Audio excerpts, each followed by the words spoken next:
Happy Black History Month. We are still in the month of February. This is Kendall Anise, the Remix Coach. I hope you did your Black History homework.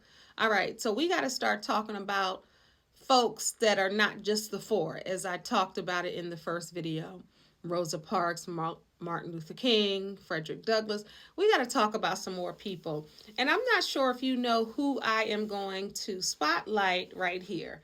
The last episode of Do Your Black History Homework was on Motown.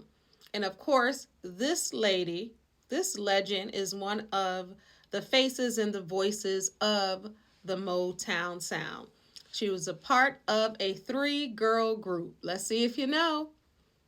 Diana Ross. Of course, she was born, most don't know, Diane Ross. Now, Diana Ross has a lot of significance in Black culture, Black music, Black history, and even my history. When I was a little girl riding in a car with my mom, who won a look-alike contest for Diana Ross, go figure. We would be listening to Upside Down, You Turn Me, Don't Give It Love Instinctively. And I'm Coming Out and Touch Me in the Morning. All of the songs. And then when I got older, I Won My Souls. And then, of course, Endless Love. And the list is endless of her songs. The Boss, who was the boss? Diana Ross, the boss. All right, so Diana Ross, let's read about Diana Ross and see what we learn today.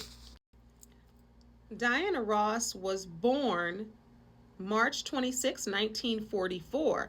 She is an American singer, of course, and an actress. She was the lead singer of the vocal group The Supremes, who became Motown's most successful act during the 1960s and one of the world's best-selling girl groups of all time. They remain the best charting female group in history with a total of 12 number one hit singles on the U.S. Billboard Hot 100s, including Where Did Our Love Go?, Baby Love, Come See About Me, Come See and Stop, In the Name of Love, and Love Child. Following her departure from the Supremes in the 70s, 1970 to be exact, Ross embarked on a successful solo music career with the release of her debut single and its song, Ain't No Mountain High Enough, y'all know, to keep me from you. That was her first solo U.S. number one hit. And Reach Out and Touch Somebody's Hand, make this world a better place if you can. Let's sidebar. Who remembers when I was little? I remember watching it with my mom when she was in Central Park. It was pouring down, raining, and she did the concert. Of course, it wasn't raining at first. It started raining. I mean, pouring down, raining, right? And we were watching that, and it was the most beautiful, most memorable concert to date for the people who were there and the people witnessing it on TV like me. All right, so she did Reach Out and Touch Someone's Hand. Her second solo album, Everything Is Everything, came out in 1970. And she spawned some UK hits over there. But after that, and she released hits albums such as Touch Me in the Morning, which came out in 1973. I was 2 years old. But this is where it gets real good. In 1975, she did the movie Mahogany, right? Diana Ross also had an album come out the following year in 1976. And Diana Ross in 1980 had another top 10 hit, a number one hit, Touch Me in the Morning, the theme from Mahogany, Do You Know Where You're Going To, right? Let's talk about how Mahogany has changed the culture as far as fashion, photography, love, sayings. You want to let my hand fall off? Come on now. Mahogany was a classic, and Diana Ross headed that. Just imagine being your first movie and it's Mahogany, and you don't know what it's going to do, but Black folks were here for it, and it is now a classic movie. All right, so Do You Know Where You're Going Through to? And then Love Hangover. And Upside Down, come on now. Love hangover, got the sweetest hangover. I don't want to get over. And then, it starts going faster. Upside Down and Respectfully, like I talked about, Upside Down and Endless Love. That was in 1981. It was a duet with Lionel Richie. I was 10 years old and loved that song. It was made for her, a female solo act, the number one. She was the number one. She was the number one solo act having the most number ones. Think about that, right? So then in the 80s, she had hit after hit. In the 90s, she had hit after hit. She had I'm Coming Out, Why Do Fools Fall in Love. When I was young, I used to love that. And that was a Frankie Lyman song that she did over. But when I was little, I thought it was a Diana Ross song. I didn't know nothing about Frankie Lyman until years later when he did the movie of the same name. All right, so, and he was the original Why Do Fools Fall in Love. And then she did When You Tell Me That You Love Me.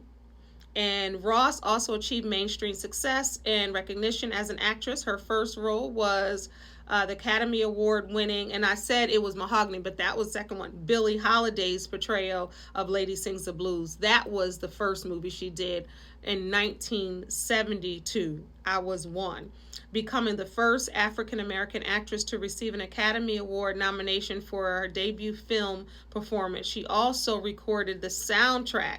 And then she did Mahogany in 1975, and in 1978 she did The Wiz. And she was nominated for a Golden Globe for Out of the Darkness.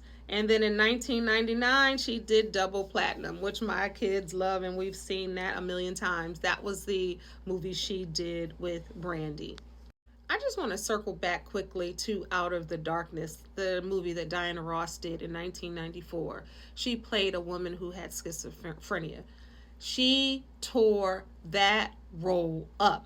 She was so amazing and so skilled in portraying that character. Like, I can still feel that. And that was 1994. If you guys haven't seen that, find out if it's anywhere and watch that. I know you've probably seen Mahogany and Lady Sings the Blues. Hopefully, check that Out of the Darkness. I don't know if it's available, but it's so, so good. And of course, she hails from Diana Ross from Detroit, Michigan, where Motown kicked it all off. She was friends with Smokey Robinson, who lived down the street, and we know those stories where all of them were in the same area. They ended up at Motown, and they're all legends. We know her famous daughter, Tracee Ellis Ross. I remember when she had all her and Evan Ross and all of her children. And we know Rhonda Ross, who is Berry Gordy's daughter, looks just like him.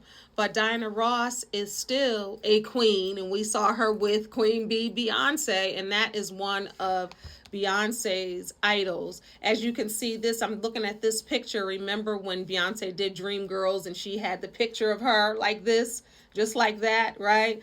That is the boss. Everybody loves Diana Ross. If you're in the music industry and you have come up after her, you know that she paved the way. I mean, her music was the soundtrack of my life when I was growing up. And still to this day, you put on a Diana Ross song or Supreme song, I am going to sing every lyric. Diana Ross is still out there touring, still doing her thing. So let's celebrate Diana Ross today in Black History Month. Make sure you do more of your homework. That was just a little bit, a tip of the iceberg on Diana Ross. But as always, I want you to do your own research and discover and rediscover Black folks in Black History Month. This is Kendall Anise, the Remix Coach. Again, do your Black History homework. God bless y'all. Peace. And make sure when Diana Ross comes to you, make sure you go check her out live. She's headlining a show with Lionel Richie and then some, but do your homework, do your research.